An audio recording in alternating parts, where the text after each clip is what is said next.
welcome back.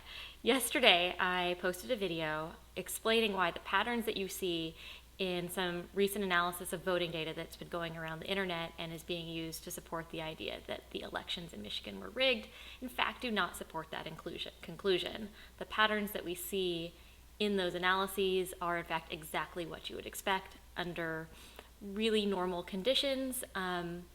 In which there is no rigging at all. It's just a function of the quantities that those people decided to plot. So in order to make those arguments with math, I did make a few simplifying assumptions and simplified the equations a little bit relative to what the original analysis did.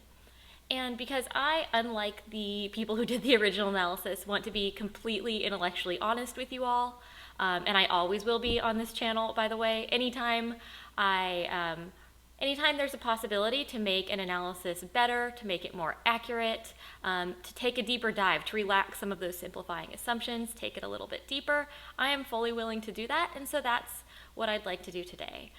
So I hope you'll hang with me for this, because the math gets a little bit more complicated when we don't make some of these simplifying assumptions, but I promise it pays off because the results are actually even better in terms of explaining all of the patterns that are being used right now to assert that there was voter fraud.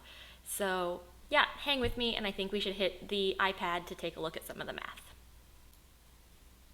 Okay, so yesterday you'll recall that what we did was we plotted, let's get the pen working. What we did was we plotted this chart here, where on the y-axis we had this variable we're calling difference, and on the x-axis we had the percent of a precinct that was Republican. And so how we calculated diff yesterday, this variable on the y-axis, was just the proportion of votes that went to Trump minus R, which is the number of registered voters in that particular precinct. And so the idea here is that this diff variable is meant to represent the excess votes that Trump got above and beyond what would be expected if it were just for the Republicans alone. However, when I went back and looked again at the video, it turns out that how they're calculating this quantity is a little bit different than how I calculated it in my simplified example. So they're calculating the percent that goes to Trump using only individual candidate ballots. And they're calculating this variable here, the percent Republican, using only the straight ticket ballots. And so there is a subtle difference here between what I was calculating and what they are calculating in that original analysis. To be fair, I think, as the mathematicians say, I think what I was calculating is morally equivalent to what they're calculating, in the sense that what we are really getting at here is the excess votes that Trump received above and beyond what would be expected just for Republicans alone. However, it's also good to be equivalent, and so I want to go back and recalculate some things, exactly as they did in the original analysis. In order to do that, we're going to need a little bit more complexity, a few more moving parts, and I hope you'll bear with me with this, because while the math is slightly more complicated, not a lot, I do think this pays dividends when we go and look at those plots again. So again today, we're going to denote the proportion of Democrat voters in a precinct by D, and the proportion of Republican voters in that precinct by R.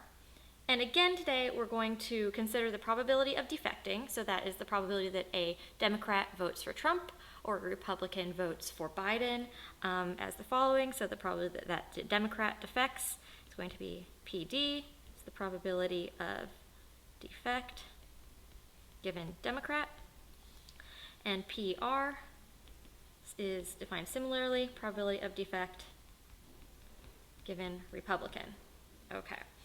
So now, because we have to divide up this population into straight ticket and individual candidate ballots, we need to add one more variable here. So now we need to have SD here is going to be the probability of a Democrat voting straight ticket, so requesting a straight ticket ballot, so that's here. Excuse me to the mathematicians, I'm going to do ST, not such that, that's straight ticket given Democrat. And we're going to have SR here, it's going to be the probability that a Republican votes straight ticket. So the probability of a straight ticket ballot given Republican in that precinct. Okay, so now to calculate the proportion of votes that went to Trump using only the individual candidate ballots, we would do it like this. Trump, here's individual only, would look something like this. So the proportion Democrat in that precinct times the probability that the Democrat does not select straight ticket, so they do select the individual candidate ballot, times the probability that that Democrat defects, votes for Trump. Okay. Then on the other votes that are coming in from Trump are coming from the Republicans. That's going to be the proportion of the precinct that's Republican. Again, times the probability that the Republican does not request a straight ticket ballot, times the probability that the Republican does not defect. And we have to renormalize this to account for the total number of straight ticket ballots, or the ratio of the straight ticket ballots or non-straight ticket ballots in the precinct. So we have to divide this here by the total number of individual candidate ballots only. So on the top is the proportion of the precinct that votes for Trump and has individual candidate ballots, and on the bottom is just the proportion of the precinct that has individual candidate ballots. So that will give us, when we do that division, the proportion of the precinct that voted Trump, conditional on having selected a individual candidate ballot, or the proportion of individual candidate ballots that went to Trump. Okay, so that's going to look like in the denominator, 1 minus SD. So this is just the total proportion of Democrats who requested that individual candidate ballot, and the total proportion of Republicans that requested that individual candidate ballot. Now the second component of this is a little bit simpler. We have this R here for straight ticket only, and that is just going to be the proportion of Republican voters who requested the straight ticket ballot. So that's the SR divided by the total number of straight ticket ballots in that precinct. So that's the Republican straight ticket ballots plus the Democrat straight ticket ballots.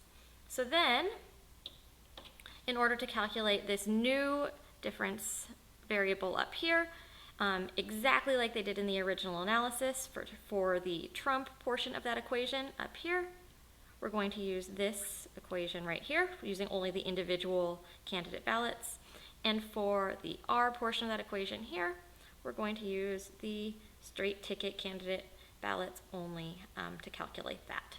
And so once again, let us move over to our studio so that we can plot some things rather than me doing it by hand. Nobody wants to see that. Okay, so here we are back in our studio, and I'm going to run through the code again, similar to yesterday, so we can see what we're doing. Again, we're going to look at precincts with percentages of Republicans that range from 0 to 1 in increments of 0.01. So that's going to look like this, just in case you missed the first video, which, by the way, I'm going to put in the description of this video below, so you can check that out if you want to go get the backstory for this analysis. We can just plot these against each other. And again, nothing exciting happens here, but we just see that we're in this situation where we're considering a variety of precinct proportions for Republicans, ranging from 0 to fully Republican, and everybody who's not Republican is Democrat in this example. Similar to yesterday again, we are looking at, we can start this again doing the most simple thing possible. Let's assume there's really nothing going on, the biggest nothing burger of all time. The proportion of Republicans that defect is exactly the same as the proportion of Democrats that defect, and they're both, let's say, 0.25. It really doesn't matter.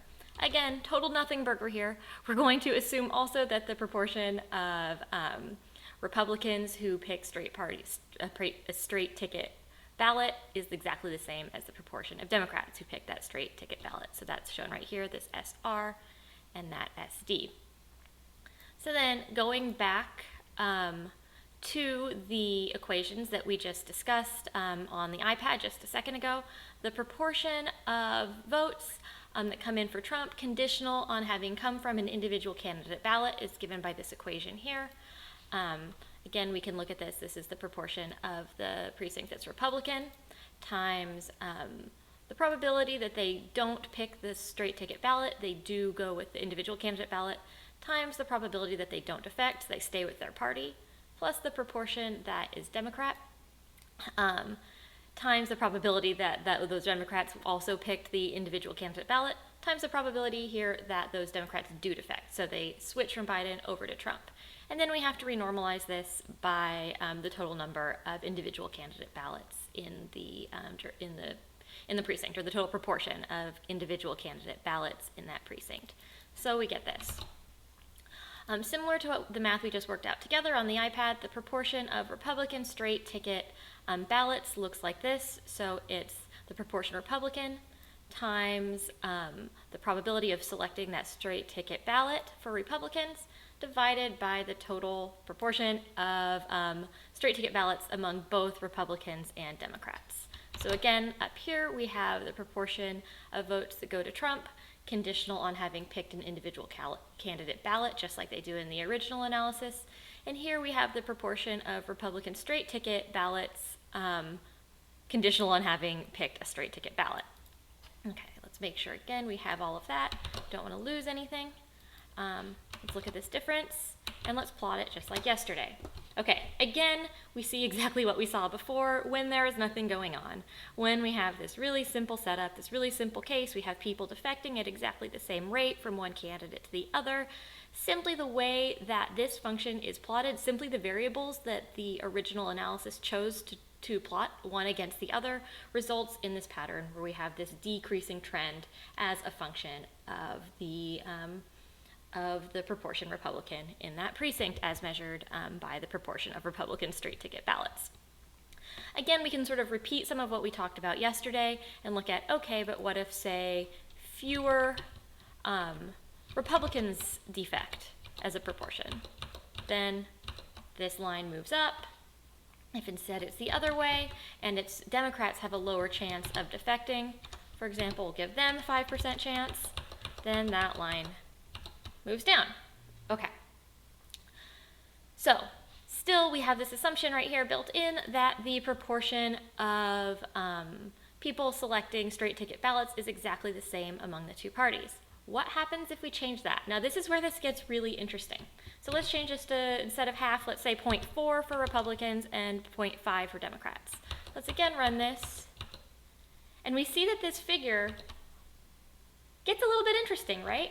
It flattens out up here. So it still looks very linear going down here. In fact, it's a little bit curved, but it still looks like a pretty straight line going down past, let's say, I don't know, 0.4, 0.35, something like that. But up around this range, it's really pretty flat. Now that was something that the previous analysis actually wasn't able to explain. That was an observation that was made in the original analysis that I'm responding to here. They showed that in some cases they saw this flattening up near the top. So up near the low Republican proportion precincts, they saw a little bit of a flattening in this line. And they interpreted that as meaning there was some kind of activation function going on, such that they were only shifting votes if the precinct exceeded some threshold for the proportion of Republicans. In fact, you don't need that explanation at all. All you need to do is calculate this slightly more complicated function that they are calculating here. This kind of a little bit more convoluted, a little bit less straightforward, requires a few more variables. It's a little bit harder to wrap your head around, but it ends up introducing these nonlinearities that totally explain what they're seeing with that flattening at the bottom of the curve here. Then again, under completely normal circumstances, no tampering with voting machines, no election fraud, nothing going on. We see almost that exact same pattern. And just again, because I think this kind of bears repeating, let's look at this again with a little bit of noise. So in this case, in reality, we have this clean line here when we're plotting this, and we're assuming that in every precinct, across all the precincts, the proportion of Democrats that defect is exactly the same, the proportion of Republicans that defect is exactly the same, the proportion of straight tickets is exactly the same, etc. In reality, of course, there are going to be differences. Reality is never perfectly described by perfectly straight lines, right? There's going to be a little bit of a noise. So let's see what happens if we just generate this curve with a little bit of extra noise. So here we again have those settings or something similar to what I just showed up above. Let's leave it at 0.3. Let's see what that looks like.